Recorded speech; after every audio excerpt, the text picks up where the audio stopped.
Bismillahirrahmanirrahim. Assalamualaikum warahmatullahi wabarakatuh. Kembali lagi di video saya di ABCD Edukasi. Ini masih dengan pembahasan soal-soal yang ada di tryout kemarin. Dan ini masih berlangsung tryout-tryoutnya ya. Jadi tidak ada salahnya dan tidak ada ruginya Anda itu mempelajari semua yang berkaitan dengan terutama di materi-materi di SIM PKB Guru Belajar ASN P3K. Nah, kali ini saya akan membahas soal-soal hitung lagi. Mengapa?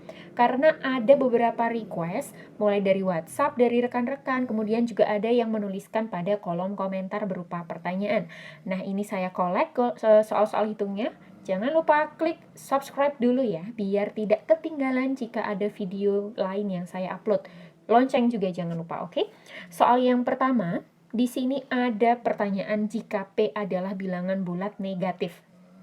Kita tahu bilangan bulat itu ada negatif, positif, dan nol itu sendiri. Maka di bawah ini yang menghasilkan nilai terbesar adalah, bilangan bulat negatif kita harus tahu dulu ciri-ciri atau karakteristiknya itu seperti apa.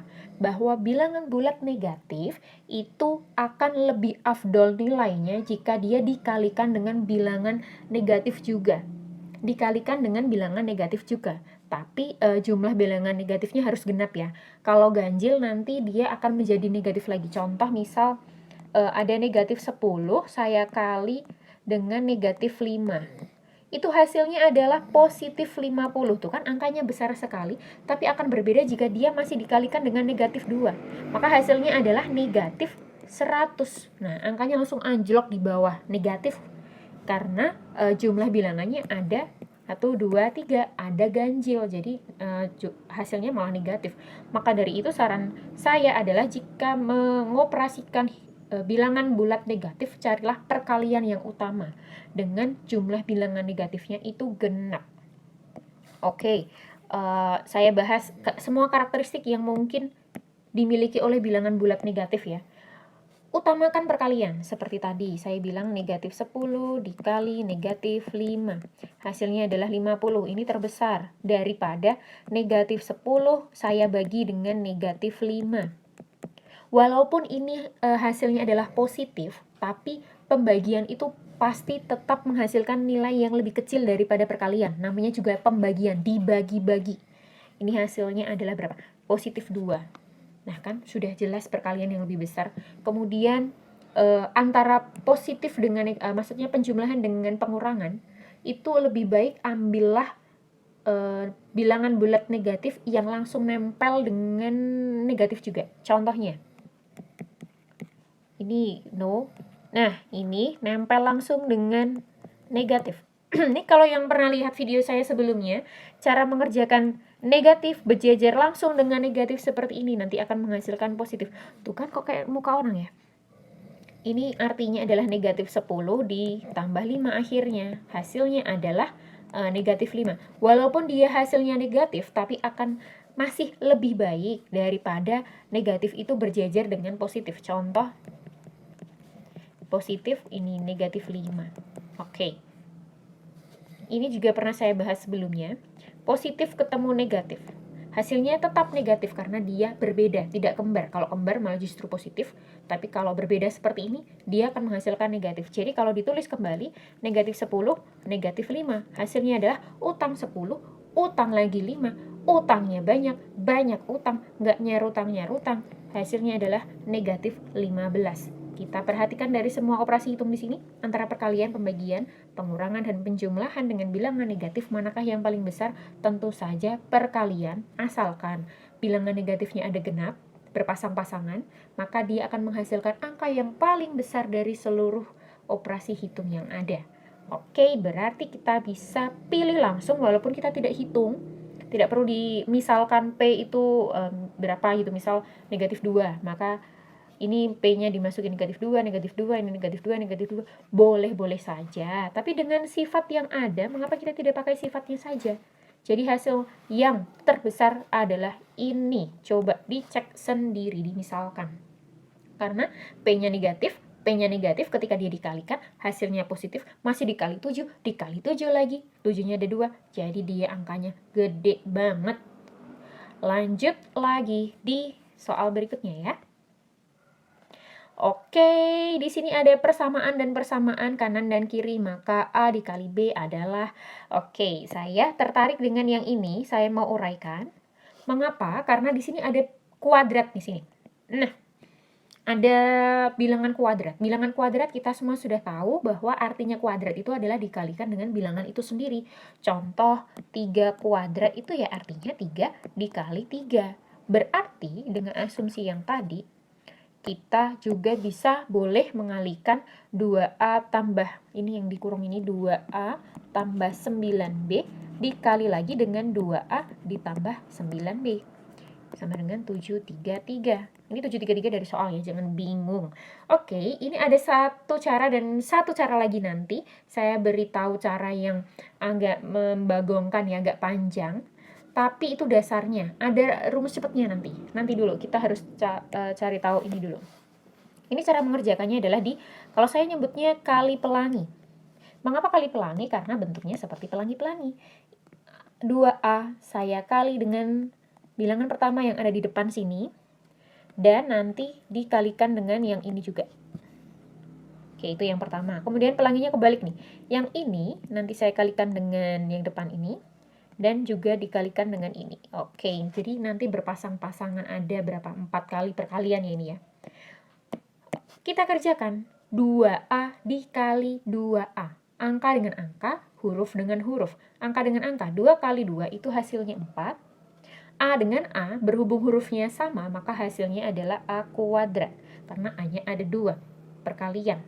Oke, kalau penjumlahan berarti 2A hasilnya. Tapi kalau A dikali A, maka hasilnya A kuadrat. Lanjut lagi, 2A dikali positif 9B. Angkanya dengan angka, 2 dikali 9, positif 9 itu adalah positif 18. A dikali B itu adalah, nah kalau berbeda tidak perlu panik, tinggal dibejajarin aja. Bejajarin itu apa? Dijadikan satu. A, B, nah gitu. Ini yang udah bisa pasti, ini apa sih ngajarin kok kayak gini? Ini khusus untuk yang ini aja, lupa-lupa ingat ya. Oke, lanjut lagi. 9B dikali 2A. Ini positif nilainya, maka hasilnya juga positif. 9B-nya positif, 2A-nya positif. 9 kali 2 itu 18, B dikali A itu BA, atau boleh juga AB, karena ada kemungkinan dibalik tidak masalah kalau perkalian dan penjumlahan. AB. Oke, lanjut yang terakhir, 9B dikali positif 9B juga. Maka hasilnya adalah positif 81, B dikali B itu adalah B kuadrat. Lanjut, 733. Ini soal, jangan bingung dari mana. Oke, lanjut lagi. Ada yang menarik di sini. Apakah itu? Coba dilihat, di sini ada 4A kuadrat plus 81B kuadrat. Di sini juga ada, berarti boleh kita jadikan satu dulu deh. Sebenarnya langsung dirubah nggak masalah sih kalau yang udah ngerti. Saya sukanya yang panjang dulu, nanti tiba-tiba jebret gitu. 18AB ditambah 18AB, itu hasilnya adalah, kalau penjumlahan ya penjumlahkan saja. Karena variabelnya sama, yaitu AB dan AB. Jika variabelnya berbeda, misal yang si depan ini AB, yang belakang XY, maka tidak boleh dijumlahkan. Karena penjumlahan dan pengurangan yang memiliki variabel, itu harus memiliki variabel yang sama. Kalau variabelnya beda, tidak boleh dijumlahkan maupun tidak boleh dikurangkan. Berhubung ini AB dan AB juga, maka 18 ditambah 18, hasilnya adalah 36. AB sama dengan 733. Oke, kalau perkalian beda variabel tidak apa-apa, tinggal dibejajarin aja. Tapi kalau penjumlahan dan pengurangan beda variabel tidak boleh dikerjakan jadi satu, jadi tetap sendiri-sendiri. Oke, lanjut lagi. Nah, ini dengan atas tadi kan sama. Maka ini boleh saya ganti di substitusi. Disubstitusikan atau digantikan dengan 625. Ini tambah 36 AB sama dengan 733. Oke, wah sudah ada pandangan nih. Agak terang ya. Lanjut lagi. Ini 36 AB sama dengan 733. Oke, yang ini 625-nya mau saya pindah ke sebelah kanan. Ruas sebelah kanan dari tanda sama dengan. Syaratnya adalah karena ini plus positif dan ini operasi hitungnya adalah penjumlahan, maka dipindah ke ruas satunya menjadi berupa pengurangan. Jadi kayak dibalik aja gitu. Lanjut, 733 dikurangi 625 itu hasilnya adalah 108. 36 AB. Maka hasil AB adalah, nah ini karena ini perkalian, maka ketika 36-nya saya pindah ke sebelah kanan, ruas kanan, maka dia berubah menjadi pembagian. Jadi kalau tambah jadi kurang jadi tambah, kali jadi bagi, bagi jadi kali. Nah, suara saya habis. AB sama dengan, oke, 6 kali berapa yang belakangnya 18 dikali 3. Dan 30-an dikali 3 itu hasilnya bisa 90, tapi karena lebih dari 30 maka bisa 100-an. Logikanya sih gitu. Set, langsung ketemu 3. Maka jawabannya adalah ini yang option B, 3. Oke, cara yang tadi saya bahas agak cepetan itu di sebelah sini. Oke, saya pakai warna lain ya, hijau. Di sebelah sini yang kali pelangi, jika ini dirasa agak panjang, itu bisa diubah dengan rumus seperti ini nih. Bentar, ini soalnya kan ini biar kelihatan soalnya ya. Caranya adalah yang bentar, kurang tempat saya. Oke. Set. Nih ya, fokus dengan pertanyaan di sini ya. Yang depan, yang 2A itu saya ubah di sini aja deh. 2A ditambah 9B kuadrat. Mau saya uraikan tanpa rumus perkalian pelangi, maksudnya gitu. Ini caranya adalah yang depan dikuadratin dulu. 2A dikali 2A itu hasilnya berapa? 2 dikali 2 itu 4, A dikali A itu adalah A kuadrat. Oke, dapat 4A kuadrat. Kemudian yang belakang, 9B dikuadratin juga. 9 dikali 9 itu 81, B kali B itu adalah B kuadrat. Oke, dapat. Tinggal yang tengah-tengah nih. Yang tengah-tengah itu adalah perkalian antara 2A dikali 9B dikali 2. Semuanya dikali 2. Depan dikali belakang dikali 2. Dan tanda plusnya juga mengikuti ya. Maksudnya begini. Ini positif 2A dikali positif 9B. Jadi yang tengah-tengah ini tuh mempengaruhi. Ya. 2A dikali 9B. Dihitung dulu, jangan panik. 2 dikali 9 itu 18. Kemudian dikali 2 itu adalah berapa? 36. Positif nilainya. Ya nggak apa-apa lah. 36. Kemudian A dikali B. Nah, B. Oh iya, ini tadi positif ya. Selesai, ini bisa mengirit waktu yang bagian mana tadi? Yang mana? Yang ini langsung dapat di sini, langsung dikerjakan ke bawahnya. Dan ke bawah sebenarnya kalau Anda bisa lebih cepat lagi sih, ini tadi terasa lama karena saya step by step. Tapi kalau Anda sudah bisa lancar, wow. Oke, lanjut ke pertanyaan selanjutnya. Saya tuh nggak pernah efektif. Lanjut ke pertanyaan selanjutnya. Berikutnya, oke, berat badan adik dan kakak berselisih 13 kg. Ini kalau dapat soal cerita seperti ini, langsung Anda buat ubah ya, diubah menjadi kalimat matematika. Dimisalkan gitu. Adik dan kakak berselisih, berarti adik selisih kakak itu 13 kg. Jika berat badan adik bertambah 3 kg, oke, adik bertambah 3 kg. Lo kan gampang, adik bertambah kilogram ya A tambah 3. Dan berat badan kakak berkurang. Oh ya berarti dikurangi aja. Oke, maka rata-rata berat badan keduanya menjadi oke. Tahukah kamu atau kok kamu, Anda, rata-rata itu bagaimana? Adik dengan kakak dijumlahkan. Kemudian dibagi 2. Mengapa? Karena ada 2 subjek di sini, adik dan kakak kan. Hasilnya adalah 50 kg. Saya ulang lagi. Kalimat yang kedua, jika berat badan adik bertambah 3 kg, berarti A tambah 3, dan berat badan kakak berkurang 6, K-6, rata-rata keduanya menjadi 50, berarti dijumlah dulu dibagi 2, sama dengan 50 kg. Gampang ya? Oke, kemudian pertanyaannya adalah jumlah berat badan awal mereka. Berat badan awal mereka itu disebut dengan A ditambah K. Ini yang ditanyakan. Awal, karena awal. Tanpa ada embel-embel angka yang lain, yaitu ya A tambah K aja. Oke, kita langsung menguraikan pernyataan yang kedua. Mengapa? Karena yang pertama langsung amin K, belum terpakai. Yang kedua dulu, yang ini, yang panjang. Tidak panjang banget juga sih. Ini kita uraikan dulu ya. A tambah 3, kita buka kurungnya. Caranya adalah ini dikali ini, kayak pelangi tadi lah, ini dikali ini. Walaupun hasilnya sama nih, positif K dikali K. Positif dikali positif K, hasilnya positif K. Positif dikali negatif 6, hasilnya adalah negatif 6. Walaupun sama saja, tapi konsep ini kadang menjadi keliru jika ini anak-anak sekolah tuh suka kelirunya di sini. Misal ada ini kurang gitu ya.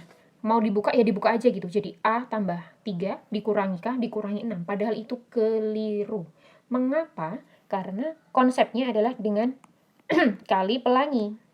Negatif dikali positif K hasilnya adalah negatif K.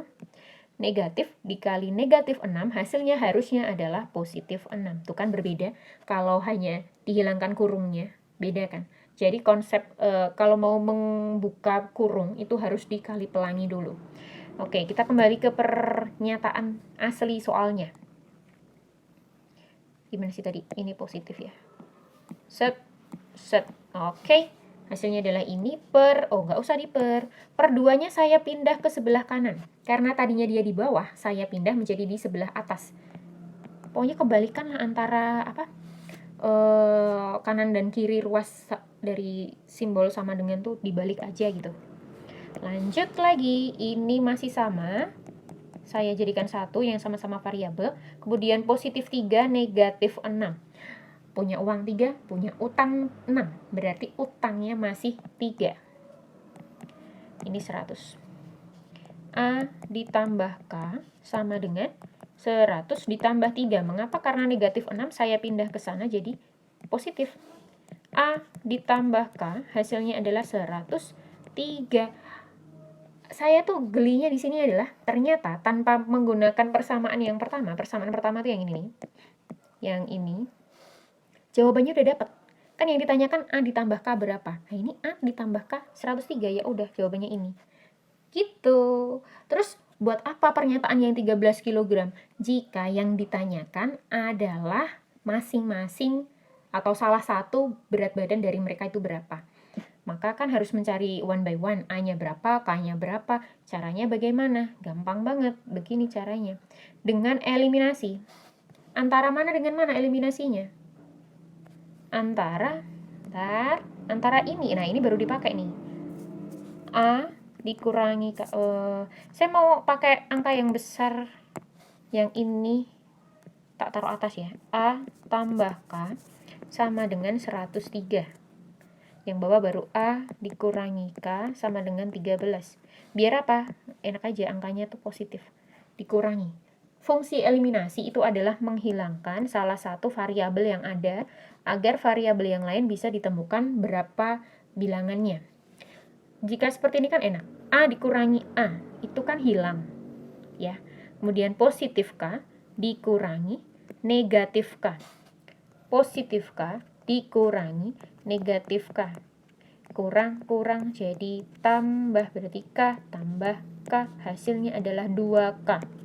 Kalau tambah-tambahan seperti ini, tapi kalau perkalian jadi K kuadrat gitu. Oke, saya hapus dulu. Maka hasilnya adalah ini tadi 2K sama dengan dikurangi berarti 90. K-nya berapa ini? 45. Adiknya berarti berapa? Jika selisihnya 13 kilo, maka adiknya adalah, dan K-nya di sini lebih kecil ya daripada adik, berarti adiknya adalah 58. Nah, itu selisihnya 13 dan jika mereka dijumlahkan hasilnya adalah 103. Ini jika keterangan adiknya itu lebih besar daripada si kakak ya.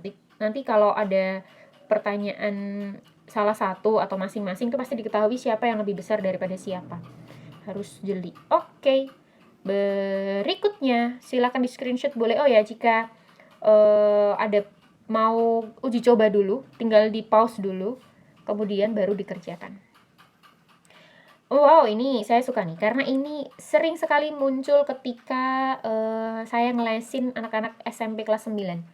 Karena ini materi yang muncul banget ketika UN. Oke, seorang guru memberi tugas kepada muridnya untuk menghitung nilai rata-rata kelasnya. Diketahui bla bla bla bla bla. Perlu diingat dulu rumus. kalau soal hitung terkadang kita juga memerlukan rumus ya. Rumusnya adalah X coret itu artinya rata-rata, S ini seluruhnya. Maksudnya adalah dalam satu kelas, situasi yang dipakai pada rumus ini tuh begini. Suatu kelas, ada sekian anak dengan rata-rata sekian. Kemudian kelas tersebut dimasuki oleh sebagian anak dengan rata-rata sekian. Dan ketika digabung seluruhnya, maka rata-ratanya menjadi sekian. Biasanya situasinya seperti itu. Jadi jika ada situasi yang ngomongin rata-rata awal, rata-rata pertama, rata-rata kedua, dan rata-rata seluruh, nah itu pakainya rumus ini aja. Rata-rata seluruh saya kali dengan jumlah data seluruh sama dengan seluruh itu bisa didapat dari rata-rata yang pertama dikali jumlah data pertama ditambah dengan rata-rata kedua dikali jumlah data kedua. Semoga bisa dipahami nih. Saya ulangi lagi ya. Ini adalah situasi pertama. Kemudian muncul beberapa orang yang masuk atau seorang yang masuk atau apapun itu. Nah, ini adalah situasi yang kedua. Efek dari situasi pertama yang ditambah dengan situasi kedua, maka itu disebut dengan situasi seluruhnya atau situasi ending, situasi akhir. Logikanya begitu. Semoga bisa lah ya. Gampang kok. Latihan soal terus insya Allah bisa. Cari soal-soal yang mirip dengan ini. Nanti ada beberapa soal tentang ini. Ada 2 atau 3 gitu. Oke, diketahui nilai rata-rata 35 anak. Oh ya, kalau saya sukanya begini. Saya uraikan dulu ya, agar bisa ngira-ngiranya itu masuk gitu. Diketahui rata-rata 35 anak, ini 35 anak, itu rata-ratanya adalah 7,8. Setelah ditambah, tuh kan, ditambah berapa? Dari anak yang mengikuti susulan, berarti satu anak saja itu rata-ratanya menjadi 7,78. Iya nggak sih? Oh, salah. Bukan.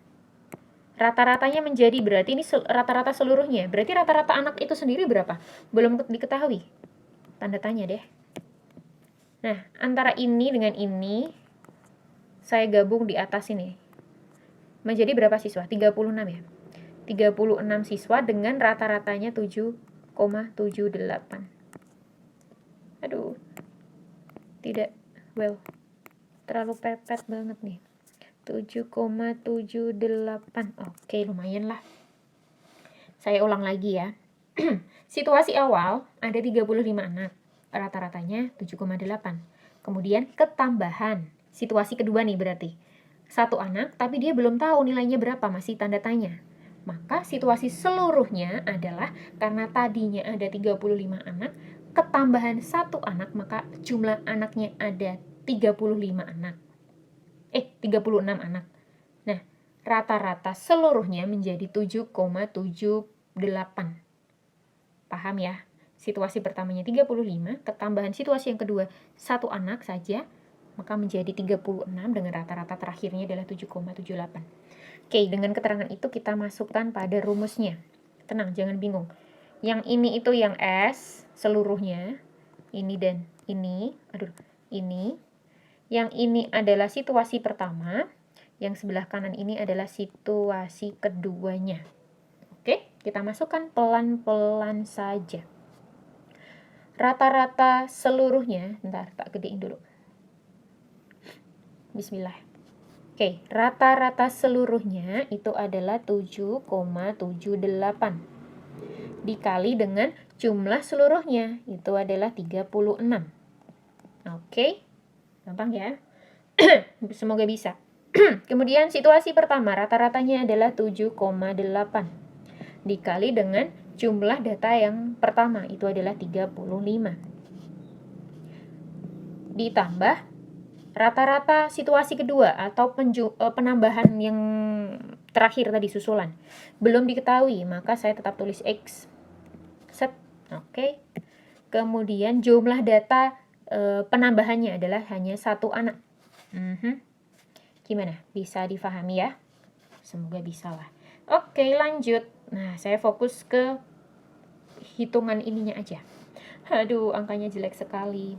Ini kalau dihitung, yang ini, itu hasilnya adalah berapa ya? Bentar. Oh, ini nih. 280,08. Anda hitung sendiri pakai gunggung susun ya. Kemudian yang ini dikalikan dulu, hasilnya adalah 273,0. Ditambah karena X dikali 1 itu hasilnya adalah hanya X saja. Kali 1 itu hanya X saja. Kalau kali 2 ya berarti 2X gitu. Lanjut. Nah, ini berarti tinggal yang ini dipindah ke sebelah kiri. Karena dia tadinya positif, maka diubah menjadi negatif. Oke, jadi saya tulis dulu nggak apa-apa deh. Ini kalau sedang ujian tidak perlu penulisan seperti ini ya, langsung ke hitungannya aja. 08 dikurangi 273,0. X-nya tetap tertinggal di sebelah kanan. Ini perlu di gunggung susun tidak? Tidak usah ya. Langsung hasilnya aja, boleh tidak? Boleh lah ya, boleh. Lanjut. X-nya ketemu berapa? 7,08. 08 karena 08 dikurangi 0 ya jelas. Ini 280 dikurangi 273. 80 kurangi 73. 7 hasilnya. Ini hasilnya. Yeay. Manakah? Adakah? Oke. Ada yang option B. Oke, silahkan di screenshot boleh. Cekrek upload. Lanjut. Saya mau membahas soal yang sama dulu dengan situasi pertanyaan apa ini, rata-rata gabungan-gabungan ini ya. Di mana ya? Ini kali. Oh ya benar. Oke, kita coba ya. Sesudah 10 kali ulangan, nilai rata-rata seorang anak adalah 5. Oke, saya buat yang seperti tadi dulu. Ini 10 kali ulangan, situasinya kan 10 kali ulangan, rata-ratanya adalah 5. Dengan nilai maksimumnya adalah 10. Bentar, saya salah penulisan nih. Oke, penulisannya seperti ini. Maaf sekali ya. Oh ya benar sih sebenarnya. Bisa aja, 10 itu rata-ratanya 5. Kemudian, berapa kali lagi? Oh, ini baru. Ini yang tidak diketahui di sebelah sini. Berapa kali lagi agar dia dapat menaikkan nilai rata-rata menjadi 8. Hasil endingnya rata-ratanya ada 8. Oke. Berarti ini 10 ditambah N. Nah, nilai maksimumnya kan 10. Maksudnya dalam setiap ulangan dia diharuskan mendapat nilai 10. Berapa kali? Nah, ini yang ditanyakan. N, atau boleh disimbolkan dengan X, boleh disimbolkan dengan Y, boleh dengan gambar kupu-kupu juga boleh. Simbol itu hanyalah simbol semata yang menunjukkan suatu bilangan tertentu ya. Oke, saya ulangi lagi penulisan logika ininya, ora-oraannya. Saya ulang ya. Sesudah 10 kali ulangan, ini 10 kali ulangan tuh yang ini. 10 kali, dia rata-ratanya adalah 5. Nah, dia berarti butuh berapa kali lagi sih dengan harus nilai 10 di setiap ulangan agar nilai rata-ratanya menjadi 8. Nah, ini atas ini kan tadi penjumlahan antara ini dengan ini dijumlahkan jadi di sini. Kalau tadi angkanya 35, sini yang sebelah kanan itu 1. Jadi angkanya 36. Kalau hanya huruf ya sudah 10 tambah N gitu aja. Kalau penjumlahan harus sama variabelnya. Sedangkan 10 sendiri tidak memiliki variabel N. Jadi tidak boleh 10 N gitu, itu kalau perkalian baru. Oke, dengan rumus yang tadi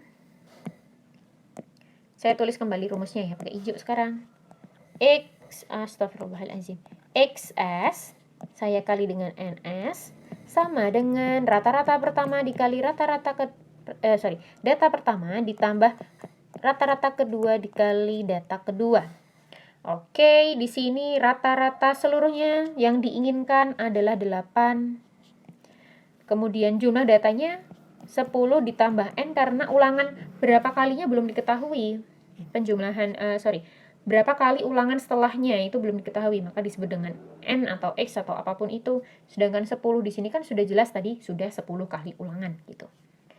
Sama dengan rata-rata yang pertama adalah 5. Dan berapa kali dia mendapatkan 5 ini setelah 10 kali ulangan. Oke, lanjut. Dan di ulangan yang selanjutnya, dia harus banget dapat rata-rata 10. Wajib dapat rata-rata 10 dengan jumlah ulangan yang belum diketahui. Pokoknya dalam satu persamaan berarti hanya tinggal satu variabel yang belum diketahui ya. Agar kita cari. Ini yang ditanyakan, yang ini. Perlu diulang tidak? Perlu dong. Ulangi lagi. Rata-rata seluruhnya itu adalah 8. Yang diinginkan seluruh dari situasi pertama dia udah ulangan 10 kali, ditambah dengan ulangan yang selanjutnya yang harusnya dia dapat rata-rata 10, itu total rata-ratanya kepinginnya menjadi 8. Maka itu adalah rata-rata seluruhnya 8. Berapa kali data tersebut? Karena ulangan yang kedua ini kan belum diketahui berapa kalinya. Maka ya tetap ditulis saja 10 ditambah N dulu. Sama dengan situasi yang pertama, itu adalah dia sudah ulangan 10 kali dengan rata-ratanya 5. Maka rata-rata 5 datanya adalah 10. Kemudian data yang kedua adalah dia harus setiap ulangan itu mendapatkan rata-rata 10. Harus, karena maksimalnya kan 10. Dan berapa kali ulangannya? Nah, ini yang ditanyakan. Sudah ya, semoga sih. Kalau ini tinggal di repeat lagi lah videonya, diulang lagi, gampang. Oke, cara mengerjakannya adalah seperti matematis biasa. Ini dikali pelangi, saya bilangnya itu selalu dikali pelangi. Karena di sini ada kurung. 8 dikali 10 itu 80. 8 dikali positif N itu adalah positif 8N. Kalau perkalian boleh dijajarin begitu. Ini 50 ditambah, karena ini perkalian juga boleh dijajarin seperti ini. Oke, tinggal digabung-gabung antara yang memiliki variabel dengan yang tidak memiliki variabel. Yang memiliki variabel dulu. Saya pindah ke sebelah kanan semua. Berarti positif 8N saya pindah ke sebelah kanan menjadi negatif. Sedangkan positif 50 saya pindah ke kiri menjadi negatif juga karena tadinya dia positif. Di sini sudah ada 80. Dikurangi 50 karena dia berubah. Di sebelah kanan sudah ada 10N. Dikurangi 8N karena 8N-nya tadi positif. Oke, turun ke bawah ini adalah 30. Yang sini adalah 2N. N-nya berapa? 2 dikali N yang hasilnya 30. Ya, 15. Atau bisa dikatakan 2-nya pindah ke sana jadi pembagian gitu. Jadi 30 dibagi 2. Hasilnya adalah 15. Maka kesimpulannya dari pertanyaan ini, silakan ini bisa di screenshot ya. Kesimpulan dari pernyataan ini adalah suatu kejahatan. Mengapa? Karena anak tersebut setelah 10 kali ulangan dengan rata-rata 5, dia diharuskan ulangan lagi sebanyak 15 kali dengan perolehan nilai maksimum, yaitu adalah 10. Jadi dia harus dapat 10 di 15 ulangan kemudian. Itu namanya menyiksa, ya kan? Coba bayangkan deh. Jawabannya adalah C, 15 kali ulangan agar rata-rata terakhirnya adalah 8. Lanjut lagi, sepertinya ada soal yang seperti ini di halaman 4B. Nah, ini adalah request dari salah satu rekan kita semua atas nama Mei Dwiana. Terima kasih kepada Kak Dwiana yang sudah mengirimkan pertanyaan pada kolom komentar. Kak, ini ada soal lagi. Nah, ini didapatkan dari SIM PKB di mana beliau mungkin kebingungan dengan caranya ya. Insya Allah saya mencoba untuk membantu. Mencoba loh ya. Apa nih pertanyaannya? Kita buat logika coret-coretannya tadi. Pada sebuah kelas terdapat 30 siswa yang terdiri dari 18 siswa laki-laki, 12 siswa perempuan. Jika rata-rata 30 siswa tersebut adalah 83, berarti itu adalah rata-rata seluruhnya. Ini 30 juga merupakan jumlah seluruhnya, iya kan? Dengan rata-ratanya 83. 30 siswa ini terdiri dari 18 laki-laki dan 12 perempuan. Kita tinggal cari aja rata-rata laki-laki berapa, rata-rata perempuan berapa. Pasti salah satunya sudah diketahui. Oke, karena dalam matematika itu pasti hanya satu yang tidak diketahui ya. Karena dia, kalau dua yang tidak diketahui gimana dong carinya? Jika nilai rata 18 siswa laki-laki adalah 85. 85, pasti ini ditanyakan. Oke, tuh kan. Sudah enak belum sih cara logikanya? Saya ulang lagi nih. Oke, Kak, ini ada soal lagi. Kenapa saya baca itunya lagi, ya Allah? Pada sebuah kelas terdapat 30 siswa yang terdiri dari 18 siswa laki-laki dan 12 siswa perempuan. Berarti situasi seluruhnya dalam kelas tersebut ada 30. Dengan penjumlahan antara situasi pertama laki-laki dan situasi kedua adalah perempuan. Situasi seluruhnya ada 30 dengan rata-rata seluruhnya juga adalah 83. Sedangkan rata 18 siswa laki-laki, itu situasi yang pertama adalah 85, dan situasi yang keduanya adalah perempuan, yaitu 12, tapi belum diketahui rata-ratanya berapa. Semoga ini bisa membantu ya. Saya perlu tulis rumus lagi atau tidak perlu? Kalau ketika ulangan ujian, baiknya tidak ya, langsung masukkan angkanya. Contoh, misal seluruhnya dulu. Intinya kan ini dikali ini sama dengan ini dikali ini ditambah ini dikali ini gitu kan. Tak ulang lagi. Intinya 30 dikali 80 kok 36. 30 dikali 83 sama dengan 18 dikali 85 ditambah 12 dikali something. Ini tanda tanya pun gak masalah. Mau gambar mobil juga it's okay. Tapi kalau tanda tanya jadi aneh ya. Saya ganti jadi yang normal aja, X. Oke, lanjut lagi. Apa nih? Oh, dikalikan. Caranya adalah begini. Ini ada 0, pasti ini 0. 3 dikali 3 itu 9. 8 dikali 3 itu 24. Oke. Lanjut lagi. Waduh, kalau yang ini harus perkalian gue susun nih. Saya pribadi kurang lincah. 85 dikali 18. Hasilnya adalah ini 0, ini 4, ini berapa? 64, 68.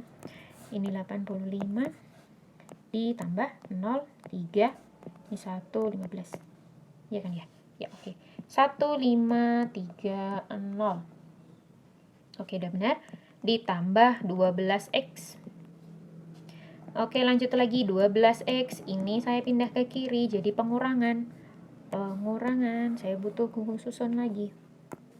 Atau di awang-awang bisa nggak ya? Bisa deh, coba. 0 dikurangi 0 itu 0. 9 dikurangi 3 itu adalah 6. 4 dikurangi 5 tidak bisa, ini coret 1. 14 dikurangi 5 itu 9. 1 dikurangi 1 itu tidak ada. Maka X-nya adalah, oke lanjut lagi. 12 dikali berapa yang hasilnya 96? 2 dikali berapa yang belakangnya juga 6? 2 yang belakangnya 6 kan 2 dikali 3. Atau 2 dikali 8. Jika 12 dikali 3 itu tidak sampai 96. Iya kan? Berarti kali 8. Jangan lupa ada nolnya. Twing. Oke. Dapatlah kita jawabannya. Boleh di screenshot juga. Terima kasih sekali lagi untuk Kak Mei Dwiana dapat soal ini ya. Berarti rata-rata 12 siswa perempuannya adalah 80. Itu adalah rata-rata perempuannya. Semoga bermanfaat. Lanjut lagi. Saya kembali ke halaman belakangnya. Karena di bawah ini masih ada soal. Kok kali ini panjang ya? Pertanyaannya saya kok banyak. Tidak apa-apa. Ini juga dari rekan saya melalui WhatsApp. Terima kasih kepada Kak Puji yang ada di rumah atau dimanapun ya, kayak radio malahan. Jika sisi-sisi suatu persegi panjang adalah sekian dan sekian dengan luas sekian dan Y merupakan bla bla bla bla, langsung kita buat menjadi kalimat matematikanya. Jika sisi-sisi suatu persegi panjang itu kan begini ya, kalau X sama 2X ya, logikanya ini 2X, ini X-nya lah ya, dengan luasnya itu adalah 200 dan Y merupakan hasil dari pengkuadratan sisi-sisi persegi yang memiliki luas 16. Kalau 16 berarti sisinya 4. Sedangkan Y merupakan hasil pengkuadratan. Berarti ya 4 kuadrat hasilnya 16 lagi dong. Y itu 4 kuadrat hasilnya 16. X itu berapa? Kita cari dulu X-nya. X, luas persegi panjang itu kan panjang kali lebar. Sama dengan 200. Panjangnya 2X dikali lebarnya X. Iya tidak sih? Iya, benar. Iya. Ini 200. Oke. 2X dikali X adalah 2X kuadrat. Kenapa? Karena 2 dikali di sini tuh harusnya ada angka 1. Karena angka kan dikalikan dengan angka, sedangkan variabel dikalikan dengan variabel. 2 dikali 1 itu tetap 2, X dikali X itu menjadi X kuadrat. 200, X kuadrat 2-nya kita pindah ke sana jadi pembagian, jadi 100. X sendiri adalah 10, karena menghilangkan kuadrat ya tinggal sebelah kanannya di akar. Jadi 10. X-nya 10, Y-nya 16. Jadi ketika ditulis X apanya Y, maka Y lebih besar. Maka nyaplok tuh apa? Makan ke arah Y. Ini kalau mulut terbuka menganganya ke arah Y. Bakso 10 dengan bakso 16. Ini logikanya kalau orang lapar yang ngambilnya yang 16. Makanya mulutnya itu arahnya ke yang banyak gitu. Boleh di screenshot juga barangkali jika diperlukan. Maka jawabannya adalah yang mana? A. Oke. Demikian, lanjut lagi. Wah, ini adalah pertanyaan dari rekan saya juga. Kak, siapa? Aduh, aku lupa. Pakai S. Ya, itulah pokoknya rekan saya. Terima kasih sudah mengirimkan pertanyaan ini ya. Dalam suatu perlombaan matematika, jenjang SD ditetapkan aturan penskoran sebagai berikut ini. Ini ABC-nya saya giniin dulu aja, biar besar. Setiap jawaban benar mendapatkan skor 3, jawaban salah dan tidak menjawab. Total jumlahnya ada 35. Total skor, siapa yang tidak mengerjakan soal paling banyak? Oke, berarti caranya adalah begini. Saya besarkan ya, ininya. Terlepas dari siapapun namanya itu nanti. Oke, kalau kita mau mencari jumlah soal yang tidak dikerjakan, berarti kita harus tahu dulu berapa jumlah soal benar dan jumlah soal salahnya, iya kan? Agar kita tahu berapa soal yang tidak dikerjakan. Saya ulang lagi, jika kita ingin mendapatkan jumlah soal yang tidak dikerjakan, maka kita harus tahu jumlah soal yang benar dikerjakan dan juga yang salah dikerjakan. Nah, nanti sisanya merupakan jumlah soal yang tidak dikerjakan. Kan begitu. Nah, di pertanyaannya sudah dicantumkan banyak soal yang sudah dijawab dengan benar. Padahal kalau benar, itu poinnya 3. Kalau salah, itu poinnya -2. Sedangkan tidak mengerjakan, itu poinnya tidak ada poinnya. Maka, dan ini ada ada skor totalnya. Maka kita harus cari dulu skor untuk jawaban benarnya itu berapa. Maka selisih antara skor jawaban benar adalah merupakan skor jawaban salahnya. Kita akan langsung kerjakan aja ya. 32 saya kalikan 3. Mengapa kali 3? Karena itu adalah jawaban benar. Jawaban benar kan tadi dikali 3. Ini hasilnya adalah 96. Ini juga kali 3, kali 3, kali 3, kali 3. Ini tuh soalnya sederhana, tapi pengerjaannya panjang. Ini 72 dikali 3. Dikali 3 lagi 84. Dikali 3 lagi ini 78. Dikali 3 lagi jelas ini 60. Oke. Gitu ya. Nah, dia aja sudah menjawab benar, dapat poinnya sekian.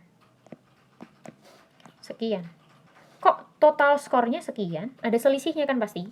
Contoh, orang pertama. Harusnya dia benar 96. Kok skor totalnya dia hanya 90? Nah, selisih 6 itu adalah poin karena dia keliru menjawab pertanyaan. Saya ulang lagi. Dia sudah menjawab benar, dapat poinnya 96. Kok skornya total itu hanya 90? Berarti 6 poin adalah karena dia keliru menjawab soal. 6 poin. Ini 6 poin kelirunya. Poin ya, ini poin salah dulu. Poin salah. Poin salahnya dia 6. Kemudian ini, wah ini cukup drop nih. 72. Kok dapat poin akhirnya itu 58. Berarti dia keliru berapa? Dia 14 poin kelirunya. Kemudian 84 itu keliru 8 poin ke 76. 78 dengan 78 berarti dia tidak salah sama sekali kan? Tidak ada keliru, tidak ada menjawab soal keliru. Dan ini berapa tadi? 60 dengan 40 berarti dia keliru 20 poin. Ini baru berupa poin ya. Berapa jumlah soal salahnya? Karena poin kesalahan itu adalah negatif 2, maka jumlah soal salahnya adalah, kalau salahnya itu 6 berarti dia salah 3 soal. Mudah nggak nih? Dia salah 3 soal, makanya dia dikurangi 6 poin. Yang tadinya 96 dikurangi 6 poin menjadi 90. Bisa ya? Lanjut lagi. Dia itu pengurangan poinnya 14, berarti dia telah mengerjakan 7 soal keliru. Oleh karena itu, tadinya poinnya 72, dikurangi 14 poin karena dia salah 7 soal, maka nilainya menjadi 58. Begitu. Yang ini berarti 4 soal, ini tidak ada soal sama sekali. Dan yang ini keliru 10 soal. Nah, ini jika yang ditanyakan jumlah soal keliru berapa? Nah, ini berarti si orang yang kelima yang keliru paling banyak. Namun, karena di sini yang ditanyakan adalah apa? Yang ditanyakan siapa yang tidak mengerjakan soal paling banyak? Yang tidak mengerjakan soal paling banyak.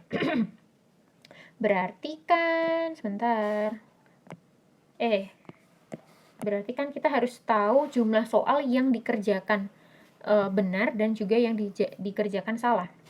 Ini kita sudah dapat jumlah soal salahnya. Berarti kita sekarang memerlukan jumlah soal benarnya. Bukan yang ini ya. Oh, ini deh, maaf. Banyak soal yang dijawab benar. Oh iya, benar-benar. Yang ini berarti si A sudah mengerjakan 32 benar dan 3 salah. 32 benar dan 3 soal salah. Berarti dia totalnya sudah mengerjakan 35. Padahal totalnya memang ada 35 soal tadi ya. Oh iya benar nih. Totalnya ada 35 soal. Berarti si A sudah mengerjakan seluruh pertanyaannya. Walaupun ada yang salah 3. Lanjut lagi. Si B sudah mengerjakan 24 dan keliru 7. Berarti dia sudah mengerjakan berapa soal? 31 soal. Berarti dia tidak mengerjakan 4 nih. Dia kurang 4 soal. Kemudian si C 28 benar dan 4 pertanyaan yang salah. Maka dia sudah mengerjakan 32. Harusnya 35, berarti dia kurang mengerjakan 3. Yang D 26 soal dan dia tidak mengerjakan soal dengan salah. Berarti dia hanya mengerjakan 26. Lah, berarti dia berapa? 9. Kurang 9 soal yang belum dikerjakan. Ini kayaknya tidur ini anak waktu ujian. Yang terakhir, sudah mengerjakan 20, tapi juga sudah mengerjakan 20 soal dengan benar dan juga mengerjakan soal yang salah sebanyak 10 soal. Berarti dia sudah mengerjakan 30 soal dan hanya kurang 5. Nah, ini si anak yang keempat ini hanya mengerjakan 26 benar saja walaupun dia tidak salah. Tapi kan yang dikerjakan hanya 26. Dia rugi dong, kayaknya ini ketiduran sih. Habis begadang, nonton bola kali ya. Berarti jawabannya adalah si Azam. Oh, ini udah di blok. Oke, begitu. Aduh, bentar. Apakah ini lanjut? Saya rasa cukupkan sekian dulu ya. Nanti akan ada pembahasan yang lainnya lagi yang bisa kita bahas bersama, pelajari bersama. Jangan lupa klik tombol like, komentar, dan juga subscribe. Jangan lupa serta bunyikan loncengnya. Jika ada pemberitahuan baru langsung keluar di beranda Anda. Terima kasih yang sudah menonton. Jangan lupa ada giveaway masih berlaku hingga hari Rabu tanggal 24 Maret 2021. Giveaway-nya gampang banget, tinggal tonton aja video saya yang sebelumnya. Link video saya beri di kolom deskripsi. Oke? Terima kasih. Semoga semua sehat walafiat. Tahun ini diberi kelancaran dalam ujian dan diberi peringkat yang terbaik, lulus ASN P3K 2021. Mohon maaf jika ada kesalahan. Terima kasih. Wassalamualaikum warahmatullahi wabarakatuh.